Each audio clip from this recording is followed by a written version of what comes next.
2021 Nissan Armada review.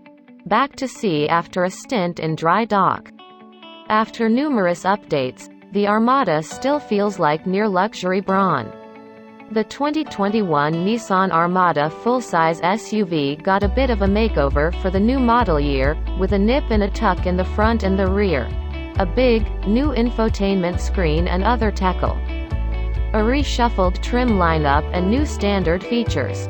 By and large, it still feels like the same three-row, truck-based ute as before, which is essentially a less expensive version of the Infiniti QX80. We like that it's straightforward, with only one engine, a beefy, naturally aspirated V8, and a choice between rear and four-wheel drive.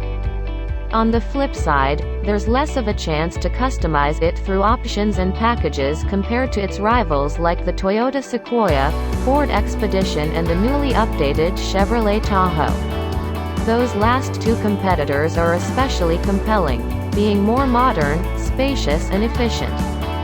And while we wouldn't steer you away from the Armada should it meet your wants and needs, we'd highly recommend you at least visit the Ford and GM lots before you commit to the Nissan offering.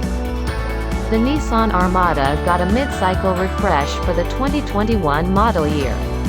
As shown in the side-by-side images above, Nissan gave it new front fenders, a new hood, new grille design and a new front bumper, improving the approach angle by 2 degrees. Nissan also chose to debut its new logo on the 2021 Armada, making it the first Nissan in the United States to bear it. In back, it gets new taillights, LED just like the front lights, a new adornment connecting those lights, and a restyled bumper. A new Midnight Edition model for the SL trim will black everything out if chrome isn't your thing. Unseen are new front windows and an acoustic windshield. While much of the interior is carried over, it gets a new center stack and loads of tech additions including a new, large 12.3-inch infotainment system, now a touchscreen, wireless charging, a USB-C port and wireless Apple CarPlay. There are also new controls for the audio and climate systems, a standard trailer brake controller, a new mode switch dial and a redesigned gear shifter. Adaptive cruise control, auto high beams and safety shield 360 driver assistance features are added for 2021 as well. The SL and Platinum trims add a 360-degree camera. And the Platinum gets an improved digital rear view mirror, higher resolution, and traffic sign recognition. Nissan managed to eke out an extra 10 horsepower from the V8, but only if you run more expensive premium fuel. Finally, the base price increased by $1,000 and is attached to a new base S trim level. The extra plush Platinum Reserve trim was discontinued. The Armada interior looks and feels a lot like that of the Infiniti QX80, with plenty of wood and soft leather. The seating position remains high and upright, and combined with big windows, you get a commanding view of the road. The seats are wide, flat and soft, comfortable, but not particularly supportive, which is something you should consider on a test drive to make sure it feels right to you. All the interior updates for 2021 involve the completely redesigning the center stack and gear lever surround. The infotainment system and its mess of buttons from forever ago are all gone. A huge number of superfluous buttons were trashed and those that remain have been replaced by Nissan's current switchgear. Topping the new slab of controls is a massive 12.3-inch widescreen touch display with crisp graphics and vibrant colors. It runs wireless Apple CarPlay and wired Android Auto, both standard, but it does chop off part of the screen when you're running those smartphone apps. We much prefer using the touchscreen controls to the fumbly rotary dial controller. If you're considering buying an Armada, you should be the type of customer that often needs a lot of cargo space, a lot of seating, or both. Thankfully, the Armada does both well. The interior of the Armada, as its oversized exterior would indicate, is quite spacious. We were able to move a 60-inch television despite having a child in a car seat taking up a seat in the second row.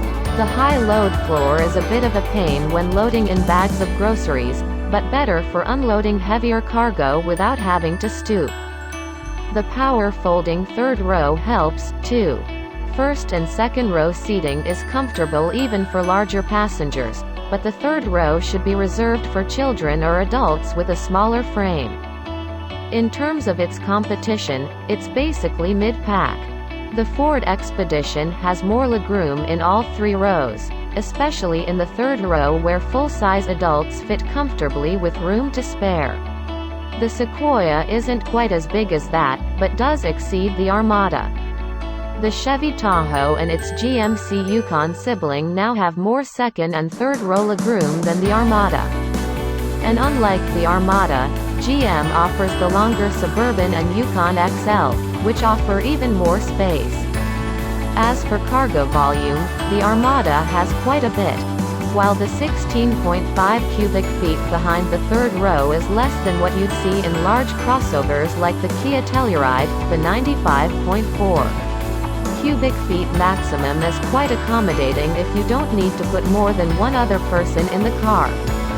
The Armada's cargo volume is less than the new Tahoe, 25.5, 122.9 cubic feet. The Ford, 19.3, 104.6. And the Sequoia, 18.9, 120.1. The Nissan Armada's single powertrain option is a 5.6-liter V8, paired with a 7-speed automatic transmission.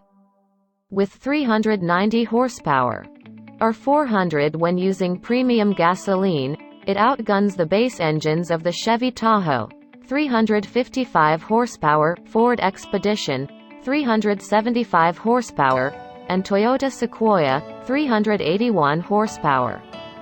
It produces an ample 394 pound-feet of torque. The trade-off for this engine is the Armada's fuel economy. The 2WD version gets 14 mpg city, 19 mpg highway and 16 mpg combined. With 4WD, it sacrifices 1 mpg across the board, at 13/18/15 mpg. For comparison, the Toyota Sequoia is similarly poor, but the base Chevy Tahoe gets 18, 2WD, or 17 mpg, 2WD, combined. While the base Ford Expedition and its powerful, turbocharged V6 gets 19 mpg regardless of drivetrain. When talking about mpg figures in this range, these differences matter a lot. Straight-line acceleration is solid once you get the revs up, but it's a slow and lazy revving engine. Transmission response is decent for a big bruiser like this one, as it pops right down into low gear when you mash the throttle for highway on ramps or passing maneuvers. There's a bit of V8 growl that gets through into the cabin, and the new acoustic windshield does a good job of keeping unpleasant sounds out. The Armada rides well given its off-road capabilities, but the body-on-frame construction makes itself known over potholes, frost heaves and dirt roads with some harshness and bounciness. The vague steering and lack of any lane centering technology means the steering wheel requires more attention than we'd prefer. It'll hold a line in a corner with some confidence, but any amount of fun you have driving the Armada will be had off-road. Road test editor Zach Palmer takes the first turn in the Armada since its mid-cycle refresh, and found it to be mostly the same truck underneath it all, with some welcome additions.